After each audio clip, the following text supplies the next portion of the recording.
Hey guys, how's it going? Daniel here.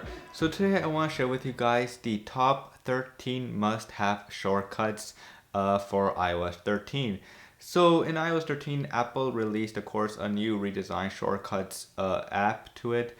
So now before to use shortcuts, of course, you either had to create your own shortcuts, or if you want to use the Siri shortcuts that you could use with Siri, of course, and third-party apps, you had to go through your settings app just to do that. But now Apple has just unified both of those, the Siri shortcuts and the normal shortcuts, into one app, in the Shortcuts app. So let's take a look at it.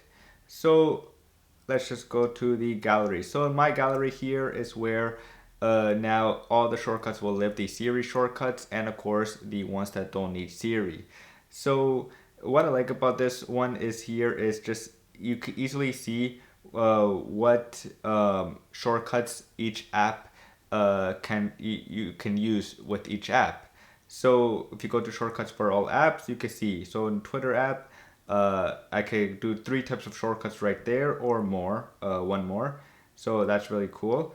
And so yeah, depending on the apps that you have installed, it will show you the shortcuts available for that app. And of course, it has a gallery area, so you can see what other great shortcuts are great with Siri here. But yeah, it's just a fantastic update and way to use shortcuts much more. Because before it was kind of, if you're not a like top, like if you're not into really iOS and you're not really into the shortcuts thing, you didn't even know you had to go into settings to use that stuff. So I'm just happy that Apple finally brought that back together into one app. So the top 13 shortcuts that you should have are right here. So let's check them out. So there we go. So of course the first one of course is check my news. So in check my news, of course, pretty simple. It opens my Google News app right there, and I get to see what's happening in the news. And of course, oops, let's go back. And then of course I have the top Apple News stories as well. So maybe there's something else in Apple News that I could check out. It's right there as well. Of course, I have the Halid app right there, so if I want to quickly take a picture and I'm in the lock screen and I don't want to use the default Apple camera app, then I could just use the Halid one.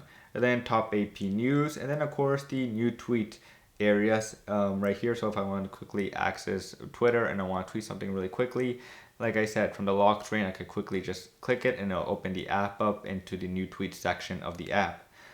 Play Castro. So Play Castro, of course, is to play the latest podcast episode that I have on queue right there. New to do, of course, with the Things app with Things 3. Whenever I have something I want to write down, I quickly add it here. And also I have a reminders shortcuts right there. So if I have another reminders I want separate from Things 3 and only want to add it to reminders app, so like maybe some grocery list and all that stuff, then of course I will add it right there. Start white noise, of course. So if I ever want to just focus and everything, I could quickly just access that shortcut and it'll start playing some white noise background while I'm studying or something or working on something. And then of course, text message to my dad, of course, to quickly access him. So this one's pretty cool. The Bodhi video. I hope I'm pronouncing that right. So the Boothie video is a new feature that's available, of course, on iPhone 10 and up. So what it does, of course, it uses two lenses, of course, your front-facing lens and your the back lens as well to film. So if you're doing YouTube videos, which is a great idea to use this lens, to use this feature, of course, you could be filming something you're looking at, and then of course your reaction with the iPhone right there. Check Twitter Explorer, of course, so whenever I just want to see what's going on outside my Twitter timeline and see other interesting stuff, then of course I just click that. For the weather, of course, so quickly access the weather and see how the weather's going to be throughout the week as well. So like it shows right here, it's going to suck. It's going to be raining for the next 2 days, so I won't be able to bike to work. And then of course, new shortcut to play songs. So I'm not going to click that because I do not want to get a strike or a copyright claim on YouTube here. So yeah, that's pretty much it for the top 13 shortcuts that you have to have for iOS 13, of course. And of course, there's other 3 shortcuts that I created in my home screen, which of course you've been able to do this since iOS 12. Add shortcuts onto your home screen as apps kind of style. So I have here a new tweet shortcut. So in the new tweet area, of course, like I said, just quickly access, and I could quickly access Twitter and tweet something. Since for some reason, when I 3D touch now, or 3D touch does not exist no more in iOS 13. Whenever I just do the force touch or haptic feedback touch, whatever it's called, I cannot access the new tweet area like before. With 3D touch, of course, I was allowed to quickly access the new tweet section in Twitter.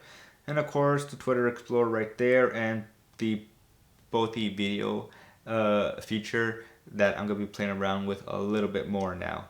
So yeah, that's pretty much it for the top, like I said, top 13 iOS 13 app shortcuts that I highly recommend you guys go check out, of course. I will have the list of the apps I just talked about in the description below, so you can just go check them out. And that's pretty much it for shortcuts in iOS 13. If you're into shortcuts, of course, it's a very cool update. I just like how Apple finally, like I said earlier in the video, unified the Siri shortcuts that you had to go into settings just to find out about it and see what type of shortcuts you could create with the app that you want to create with Siri. But now, of course, it's just in one app, and it just makes it a lot more easier to find those shortcuts. And it will probably get a little bit more usage now that they're in just one app, and you don't have to go into settings app or to the shortcuts app for 2 different types of shortcuts. It's all just in one app. So that's pretty much it. If you guys enjoyed this video, please do subscribe to the channel. And that's it for now, guys. And as always, I will see you guys later. Peace.